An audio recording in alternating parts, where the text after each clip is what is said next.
Hey guys, it's Leah. Welcome back to my channel, and welcome to all of the books that I read in September, from worst to best. I love doing this video every single month. I feel like it puts a really fun spin on my monthly wrap-ups, but I will say that September, although for the most part I did read books that I absolutely adored, I feel like there was only kind of one book that I read in September that I wouldn't say I love. I don't know what it is, but this year I have been reading significantly less a month than I did last year. I don't know if that's because I might have a little bit more work or I'm trying to prioritize filming more content. I'm not too sure, but it does mean that I am reading a little bit less, unfortunately. But I'm hoping that October is going to be my best reading month that I've had all year, because it is my favourite month in general, especially when it comes to reading. It's literally October 1st and I'm already excited to see all of the books that I'm going to read in October, but right now it's all about September. So in September I did read 5 books. They are all stacked behind me and I'm just going to get straight into it because I feel like I have so much to say about them. So the worst book that I read in September will have to be Survive the Night by Riley Sager. This one was on my TBR for the month. I did a TBR video where a TBR jar picked it all out for the first time and I loved it. I'm definitely going to do it again this month. But this book had been on my TBR for, I want to say, well over 2 years, and it is one that I constantly put off. I kind of heard that it was meant to be Riley Sager's worst book, so I went into it already a little bit skeptical. And I will say that I have adored so many of Riley Sager's books in the past. Honestly, other than this one, I think I have loved all of them, like rated all of them 4 stars. I would kind of say that he is one of my favourite thriller writers, and honestly, if it wasn't for this book, I would be so confident in saying that I just love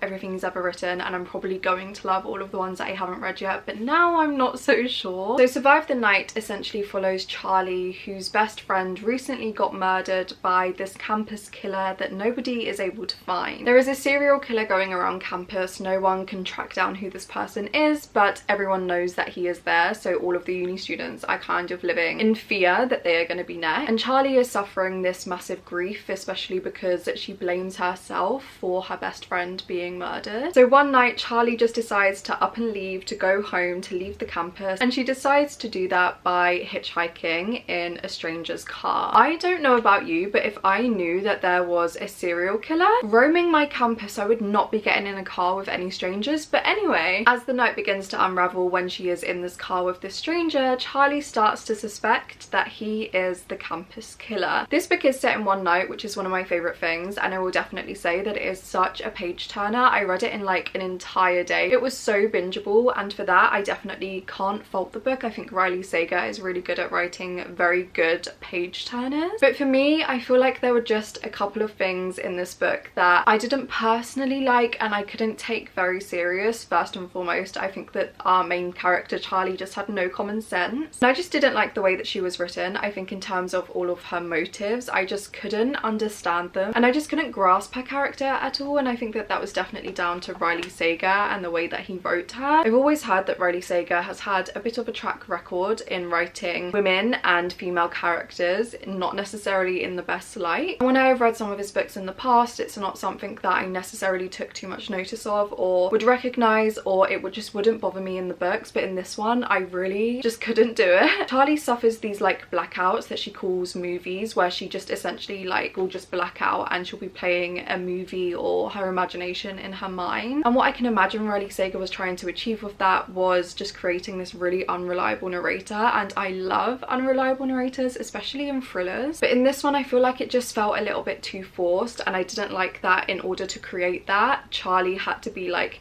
the butt of the joke. I just didn't like it, and I didn't like the way she was written. I will also say that for me this was a little bit too predictable, although there was one plot twist at the end that when I read it I like had to put the book down, like hand to mouth moment where I was just like, what the f just happened? So that one definitely got me, but for the most part I feel like it was a little bit too predictable and I just didn't like the way Charlie was written, which was such a shame because I feel like this could have been such a good solid thriller. I loved the isolated, like, you know, we're stuck in a car, we don't really know what's happening, but I feel like more than half of this book was Charlie trying to come to terms with or accepting or just like realizing who was in the car with her and if he was the campus killer or not, and I feel like that bit was a little bit too dragged out even though it was set in one night. Like like, how do you just do that? So yeah, I think Survive the Night has both its pros and its cons. I was pleasantly surprised, yeah, considering all of the negative reviews, but also saying that I do completely understand these reviews, so I don't think it was one that I would necessarily recommend, and I ended up rating it 2.5 stars. The second worst book that I read in September, but it's not really the worst book because I will say every other book that I read apart from Survive the Night I thoroughly enjoyed. But this one was Split Tooth by Tanya to Jack, and this was very recently sent to me by the publisher, and I was so excited because it's one that's been on my radar for years. This is like a new proof copy, so I'm assuming they're doing some sort of new reprint, and I'm just so happy that I finally got to it. I think this book is another one that I definitely would not recommend to a lot of people, definitely not to everyone. It is an incredibly heavy read, and we're essentially following our protagonist who is pregnant, and she is just kind of reflecting on her life and her childhood and girlhood. This very much gives off literary fiction, fever dream, non-linear. You can't really grasp what is happening. It is not like a linear story at all, which I normally adore, and I will say that in this I found it a little bit more complicated initially to kind of grasp what was actually happening, but I did really enjoy it. Or maybe enjoy wasn't the right word, because like I said, it was very heavy and it really did go into a lot of heavy topics. I would definitely check up trigger warnings for this, but in terms of the writing, it was so eloquent. I was underlining so many things and I was like, this is the most beautiful thing I've ever read. I think especially in terms of the atmosphere, the way that Tanya to Jack made such like a vision. I could perfectly visualize every single thing in this book, especially when it came to like the snowy Arctic, like, and the metaphors that all of that gave. I thought it was such a perfect winter read, and I really did like it. I feel like it's not one that necessarily people wouldn't like or enjoy, but I think it definitely isn't for everyone, and I would definitely look into what it is about more so than just me saying like this little review before deciding to read it. But yeah, I'm just so happy that I finally got around to it, because it was one that I had on my radar for, like I said, years, and I always anticipated it to be one of my favorites. Unfortunately, I wouldn't say that it is. I did end up rating it 4 stars, like 3.75 but rounded up, and yeah, I did really like it. We then have a romance book that I had previously tried to read like 5 times, but I could never get into it, and then I remember seeing one person's really positive review and the way that it spoke about like grief, and it was a romance and it was funny, and then I just randomly decided to pick up the audiobook and try it again, and that was The Dead Romantics by Ashley Poston. I was so pleasantly surprised by this, especially like I said, because I tried reading it so many times before. I honestly reached the point where I was just like, okay, this book is not going to be for me, like I'm just going to get rid of it. I'm so happy that I didn't. This is such a fun kind of romantic comedy with a little bit of a supernatural twist that also includes things like grief and parental loss, and it was just so fun. I will definitely say that the comedic elements in this sometimes were absolutely very cringy and cheesy, and I did kind of like, they did go a bit past my head at times, but it was just so fun. So in this book we are following Florence Day, who is a ghostwriter for a really famous romance author, but not many people know that she is the ghostwriter at all. She's kind of struggling with this deadline, so she wants to try and get an extension, and then she finds out that she has a new editor. Very broody and handsome, obviously, and he just basically refuses this extension. Florence is then like, oh my god, my career is over, like what am I going to do now? And then her dad passes away. It means that she has to return home, and her family basically own this funeral parlor, so she is there kind of making the arrangements, planning everything with her family. And then one night she just opens the door and her editor is stood there, but he's dead. Then sparks up this very slow burn, like forbidden kind of love romance, and it was so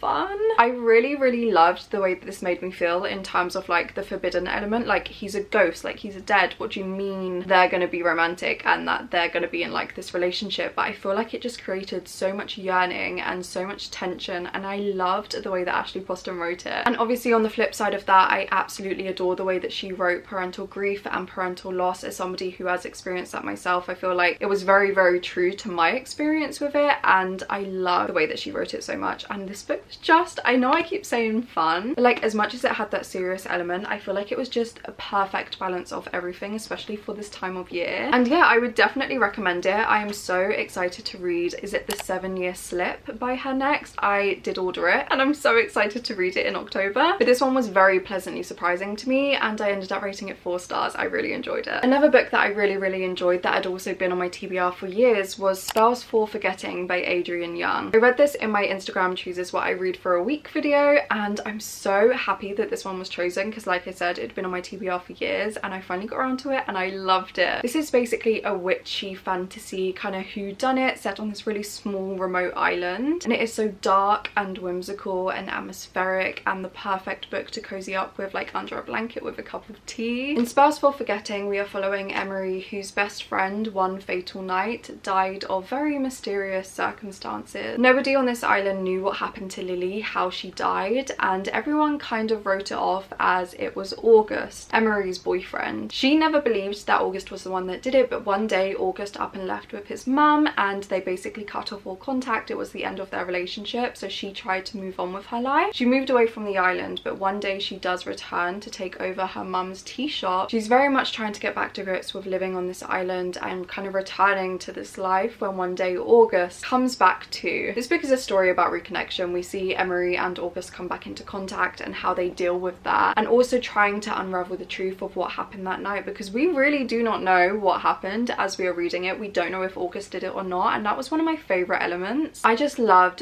the whodunit, and I also loved alongside that the characters and the way that they explored their feelings for one another, but they felt so human and so raw. But I will definitely say what carried the book for me was the atmosphere. It is literally the perfect witchy fantasy dark whimsical book for autumn. It's one that I actually don't hear too many people talk about, but I would love to. So if you haven't read it yet, again, I would definitely recommend, and I think that you should. But yeah, I did go really in depth into my thoughts in that video, so I will link it up above if you haven't watched it already. But I loved it. I ended up rating it 4 stars. And then we have my 2 favorites of the month, kicking that off with A Study in Drowning by Ava Reid. Another one that I read in that video, so I'm not going to go too in depth with my thoughts, but I absolutely love this, and I think that this deserves all of the hype that it is currently getting and so much more. This book is another read that is perfect for autumn. Dark academia fantasy, has the most vivid imagery with the most perfect setting. This is set in a prestigious college that is perched cliffside, crumbling, slowly giving itself to the sea. Like, how much more perfect can you get? And this book was just so incredible and so moving and so raw and so heartfelt. I feel like I almost want to say the epitome of girlhood and like that female rage that comes with being a girl and a woman and being taken advantage of until you finally, against all odds, you find yourself and you stand up for all the wrong that has happened to you. In this book we follow Effie, who is an architecture student at this very prestigious college, but she really wants to study literature. But she is the only girl in this college, and so due to sexism and patriarchy she has to study architecture, even though it's not where her heart is. But she's been enamored and in love with this one writer and this one text growing up, where essentially this mortal girl falls in love with this like mystical,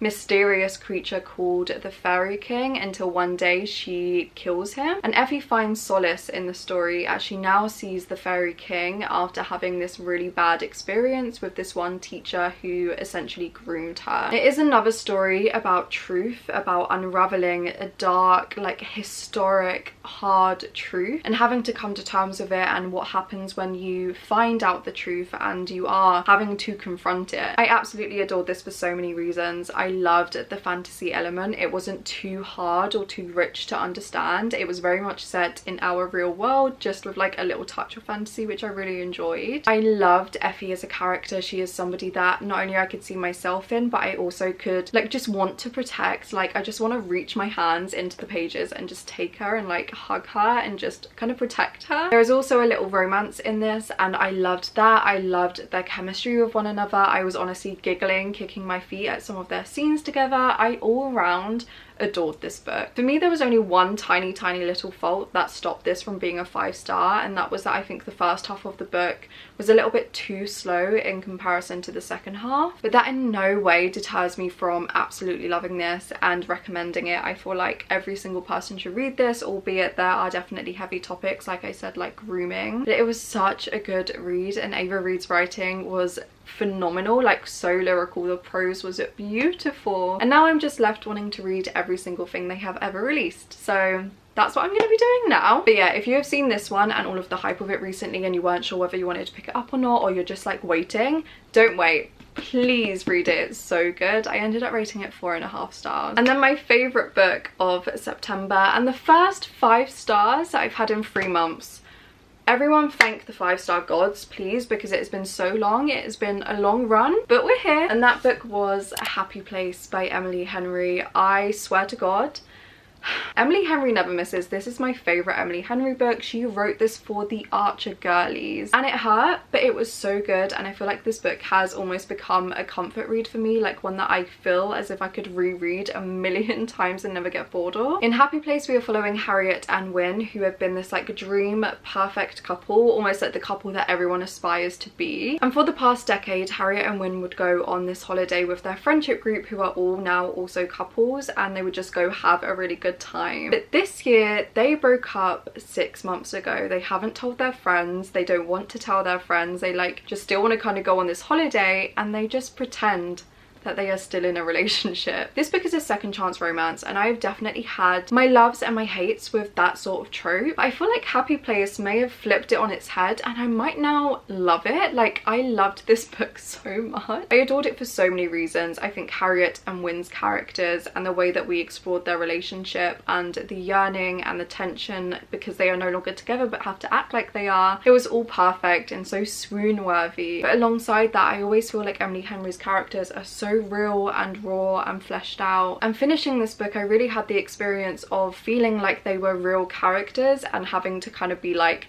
no, it's just fiction, which definitely hurt a little bit, but also solidified it as being a 5-star for me. I just absolutely adored it so much. This book was just great and definitely my favorite Emily Henry. I feel like I could talk about it forever. Please read it if you haven't already. So those were all of the books that I read in September. Like I said, I definitely didn't read too many, but for the most part I'm really happy with the quality of what I read. I enjoyed 99% of these, which is great, and it doesn't happen every month. If you have read any of the books that I also read in September, please let me know your thoughts. If we share the same thoughts or if we have different thoughts, I would love to know. Also, just let me know what your favourite book that you read in September is, or if you want to show you stayed until the very end of the video but you don't know what to comment, any witchy or autumnal sort of emoji for spells for forgetting. I feel like we had a lot of those this month. As always, all of my socials are linked down in the description box below. I have my TikTok, my Instagram, my Goodreads, and so much more. I feel like I never say this, but if you did enjoy this video, don't forget to give it a massive thumbs up, subscribe if you would like. I have a lot of really fun autumnal and just end of year kind of spooky content coming that I'm so excited for you all to see. And yeah, thank you so much for watching and for being here and for spending some time with me, and I will see you again very, very soon